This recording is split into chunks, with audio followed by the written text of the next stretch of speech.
नमस्कार, कशिश मीडिया में आपका स्वागत है। आइए नजर डालते हैं आज की ताज़ा खबरों पर।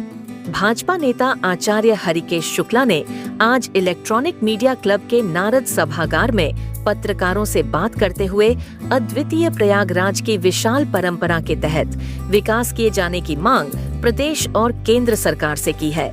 उन्होंने पत्रकारों से बात करते हुए कहा कि उत्तर प्रदेश के गौरवशाली इतिहास में एक प्रमुख बिंदु आज प्रयागराज है, जिसे आज विश्व पटल पर प्रयागराज धाम के नाम से जाना जा रहा है। इसलिए अब यहाँ पर Tirthraj river front board Kashi Ayodhya Vrindavan की तर्ज पर विकास हो, जिससे अंतर्राष्ट्रीय स्तर पर इसे पहचान मिले। प्रयागराज के विकास के लिए सीमित महापुरुषों को देश में उचित सम्मान मिलना चाहिए। उन्होंने कहा कि एक वर्ग विशेष को चिन्हित करके उनको भारतीय राजनीति से बाहर करना ऐसी षड्यंत्र को बंद करें। साथ ही समाज के कमजोर तबकों के बच्चों को उचित आधुनिक शिक्षा, डिजिटल व्यवस्था देने का प्रयास सरकार करे, तभी ग्रामीण अंचलों में SC/ST के आरक्षण का न्यायपूर्ण तरीके से लाभ हो पाएगा। आज प्रयागराज का नाम बेहद श्रद्धा पूर्वक पूरे देश में लिया जाता है और अब विश्व पटेल पर प्रयागराज को प्रयागराज धाम के नाम से लोग जानते हैं। लाखों करोड़ों की भीड़ प्रयागराज आ रही है। अंतर्राष्ट्रीय स्तर पर प्रयागराज की चर्चा हो रही है। इसलिए अब प्रयागराज में आधुनिक सुरक्षा एवं स्वास्थ्य इलाज के लिए एम्स हॉस्पिटल बहुत जरूरी है। हमारा की तरह प्रयागराज धाम को भी आत्मनिर्भर बनाने का सरकार प्रयास करे और यहाँ पर तेल रिफाइनरी प्लांट, सीमेंट उद्योग फैक्ट्री, रेलवे फैक्ट्री, रक्षा उत्पादन और आधुनिक एवं डिजिटल उद्योग लगाने पर विचार करें। शिक्षा माफिया के खिलाफ कार्रवाई करे। पेश है कशिश मीडिया की विशेष रिपोर्ट। एक भी बड़े स्तर का एम्स जैसा हॉस्पिटल नहीं है। यहाँ cancer treatment, kidney treatment, heart transplant या किडनी ट्रांसप्लांट, आपको जो ब्रेन हेमरेज की बीमारियां होती है, हार्ट की कोई बीमारियां होती है, जब सरकार की योजनाएं, जो हमारा अभी जो इंश्योरेंस आया है, मेडिकल इंश्योरेंस, सरकार की बहुत तगड़ी योजना है, आयुष्मान योजना, लेकिन जब हमारे पास मेडिकल ट्रीटमेंट की जगह ही नहीं है, एम्स जैसे विद्यालय, एम्स जैसे संस्थान ही नहीं है, मेरी मांग है कि स्वरूप रानी को एम्स जैसा बनाया जाए, जिससे यहाँ के लोग जो त्रस्त होते हैं बाहर जगहों पर, दिल्ली और बॉम्बे जाके उपचार कराते हैं, मरीज बच नहीं पाता ले जाने के समय, उसको कम से कम उचित इलाज मिल सके, ये हमारी मांग है। और कुंभ के समय 66 करोड़ लोग आते हैं। अगर एक इंस्टीट्यूट बन जाएगा तो सबको उचित स्तर पर स्वास्थ्य का लाभ मिल सकेगा। यही मेरी मांग है सरकार से, केंद्र सरकार से, राज्य से। प्रयागराज के लोगों को भी इसकी आवाज उठानी चाहिए, क्योंकि बच्चा जब रोता है तभी माँ दूध देती है। हमारा ये प्रयागराज की डिमांड है। प्रयागराज एक अविकसित है। जिस तरह से भारत चौथी अर्थव्यवस्था बन चुका है हमारे मोदी जी के काल में, उसी तरह से प्रयागराज को भी उसी स्तर पर चौथे नंबर पर आना चाहिए। प्रयागराज एक डेवलपमेंट की मांग कर रहा है। ये कोई राजनीतिक प्रेस कॉन्फ्रेंस नहीं है। ये प्रयागराज की अंतरात्मा की डिमांड है। विकास चाहता है प्रयागराज को जरूरत है और प्रयागराज को ये मिलना चाहिए। सरकार से मेरी अपील है। निम्न वर्ग के लिए जैसे हमारे 80 करोड़ लोगों को खाना मिलता है, सरकार बहुत अच्छा काम करती है। सिलेंडर मिल रहा है, हाउसिंग सेक्टर में मिल रहा है, उनको मकान मिल रहे हैं। इसी तरह से एक राइट टू एजुकेशन के तहत कमजोर वर्गों को भी, जो SC/ST है, जो कमजोर वर्ग हैं, इनके बच्चों को एक सरकारी शिक्षा टाइप दी जाए। सैनिक स्कूल, नवोदय विद्यालय, किसी भी तरह के हर क्षेत्र में इनको बच्चों को जब तक पढ़ाया नहीं गया जाता तो आरक्षण का कोई औचित्य ही नहीं है। और दूसरा, हमारा जो मध्यम वर्गीय तबका है, इनका 25% पैसा, जो एक शिक्षा माफिया है, मूलतः 25% इनका पैसा चला जाता है उनके पास। अब वो लोग टैक्स से छूट भी लेते हैं सरकार से, और उस पैसे को कमा करके मध्यम वर्ग हमारा कमजोर हो रहा है।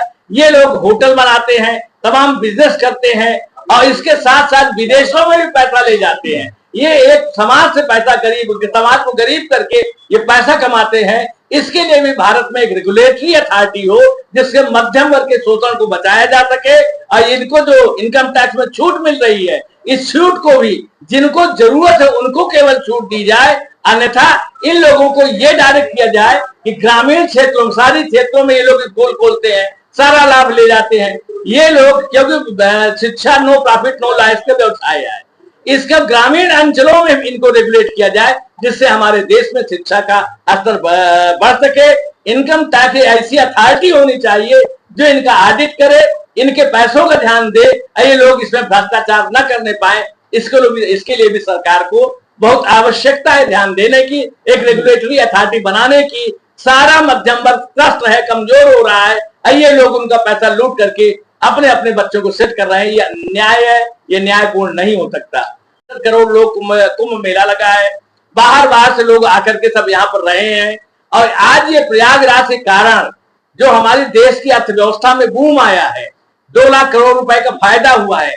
हम चाहते हैं केंद्र सरकार और राज्य सरकार से कि जो हर साल यहाँ माघ मेला लगता है, 6 साल में अर्ध कुंभ लगता है, 12 साल में कुंभ लगता है, तो अगर पर्यटक स्थली के रूप में संगम को डेवलप कर दिया जाए तो यहाँ 8-10 विधानसभाएं अपने आप डेवलप हो जाएंगी, अर्थव्यवस्था यहाँ पर मजबूत हो जाएगा, पर्यटन के लिए विकसित हो जाएगा, और परमानेंट जो हमारी जाम की समस्या होती है और प्रयागराज में जो कुंभ के समय पैनिक होता है वो सब बंद हो जाएगा। प्रयाग वासियों को लाभ मिल पाएगा अर्थव्यवस्था की दृष्टि से, अगर पर्यटन स्थली संगम को आपको साबरमती रिवर फ्रंट की तरह जितने हमारे फ्रंट है फाफा मऊ से लेकर के सुजावन देव मंदिर तक, अगर सारी चीजों को डेवलप कर दिया जाए तो पूरे शहर का, क्योंकि हमारा वाटर लॉक शहर है, तो पूरे शहर का एकदम दिव्यतम विकास हो जाएगा, संगम केंद्र में हो जाएगा, और पूरा प्रयागराज जो विश्व में भारत का गौरव बढ़ाता है, इसको प्रॉपर प्रतिष्ठा मिल सकेगी। तो हमने देखा है, पहचाना है। मैं अपनी पारिवारिक समस्याओं पर बात कर रहा हूँ, और सरकार, केंद्र सरकार और राज्य सरकार को हम अपना ज्ञापन देंगे, उनके बारे में, हमारे क्षेत्र के, हम अपनी समस्याओं के बारे में अपने बड़े लोगों को बताने का मैं प्रयास कर रहा हूँ। पहली बात तो प्रयागराज में पहली चीज जो हमारा मुद्दा रहा है कि जिन्होंने प्रयागराज में 6 प्रधानमंत्री दिए, बहुत बड़े बड़े नेता, एक इंटेलेक्चुअल भूमि रही है प्रयागराज संगम की। ऐतिहासिक काल से स्वतंत्रता संग्राम के समय और स्वतंत्रता संग्राम के बाद भी भारत ने, प्रयागराज ने 6 प्रधानमंत्रियों को दिया है। यही हमारी मुरली मनोहर जोशी जी थे, हेमवती नंदन बहुगुणा जी थे, जिन्होंने प्रयागराज को अपना घर मान करके उस तरह से विकास किया है। हमारे बहुगुणा जी ने आपको यमुना पार क्षेत्र में नहरों का जाल बिछाया, नैनी क्षेत्र में उन्होंने ये औद्योगिक नगर बसाए, और हमारे जोशी जी ने यहाँ पर यमुना का पुल दिया, ट्रिपल IIT दिया, सेंट्रल यूनिवर्सिटी बनाया। अर्थात इन्होंने अपना समझ करके, अपना विकास न करके क्षेत्र का विकास किया, जनता का विकास हुआ, और आज जो दिख रहा है इन्हीं दोनों महापुरुषों की देन है। पहला तो मुद्दा ये है कि ऐसे हमारे गौरवशाली पुरुषों को भारत में सम्मान मिलना चाहिए, उनके काम को चिन्हित किया जाना चाहिए, रिकॉग्नाइज किया जाना चाहिए, जिससे भारत का साथ ही साथ प्रयागराज का गौरव बढ़े। इन दोनों महापुरुषों को हम भारत सरकार से मांग करते हैं कि इनको भारत रत्न दिया जाना चाहिए। इनका चरित्र, इनका व्यवहार, इनका जीवन ये अनुकरणीय रहा है। ऐसे लोगों को देने से हमारे समाज में नेताओं के लिए भी एक प्रेरणा मिलेगी और लोग अपना मान करके क्षेत्र का विकास करेंगे। प्रयागराज का तेजी से बढ़ता अखबार, सनसनीखेज घटनाओं का आईना, कशिश मीडिया हिंदी दैनिक समाचार पत्र, वर्षों से लाखों पाठकों का विश्वास, योग्य और प्रोफेशनल पत्रकारों के साथ सामाजिक उत्थान के लिए कार्यरत, सफलता पूर्वक प्रकाशन के 17 वर्षों से आपके बीच प्रयागराज से प्रकाशित हिंदी दैनिक समाचार। विश्वसनीय खबरों के लिए आज ही जुड़े, बच न पाएगा कोई हमसे छुपकर। कशिश मीडिया की नजर शहर के चप्पे चप्पे पर, भ्रष्टाचार को उजागर करने वाला, जन समस्याओं पर आधारित कशिश मीडिया। समाचार व विज्ञापन के लिए संपर्क करें 94549 73605। अपने शहर की ताज़ा खबरों के लिए कशिश मीडिया हिंदी दैनिक समाचार पत्र फेसबुक पेज और यूट्यूब चैनल को सब्सक्राइब करें और बेल आइकॉन जरूर दबाएं।